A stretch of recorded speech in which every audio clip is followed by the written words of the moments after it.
Line Arabian dates. இப்போ அது line லயனா டே. இது தரும் ஆரோக்கியம் இயற்கையானது. லயன் லயனா பிரீமியம் டேட்ஸ். வறட்சியால் பாதிக்கப்பட்ட டெல்டா விவசாயிகளுக்கு தமிழக அரசு நிவாரணம் வழங்க வேண்டும் என்று சட்டசபையில் எம்எல்ஏ பழனிசாமி கேட்டுக் கொண்டார். வெளி மாநிலங்கள் எல்லாம் ஒற்றுமையாக இருக்கின்றார்களே என்று சொல்லுகிற நீங்கள் இந்த பிரச்சனையில் ஒற்றுமையாக இருக்க வேண்டும் என்பதும் அப்படி இருப்பதும் மகிழ்ச்சியாக இருக்கிறது என்பது கூட குறிப்பில் இருக்கிறது.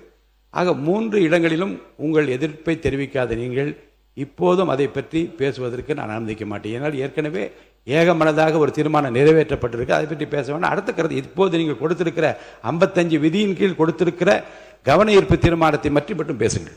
கர்நாடக அரசு தண்ணீர் கொடுக்க மறுத்து விட்டது. இப்பொழுது கபினி அணை நிரம்பி விட்டது, கிருஷ்ணராஜசாகர் அணை நிரம்பி விட்டது, ஹாரங்கி அணை நிரம்பி விட்டது. கர்நாடகத்தில் இருக்கின்ற அணைகள்லாம் நிரம்பி உபரி நீர் தான் வந்து கொண்டிருக்கின்றது.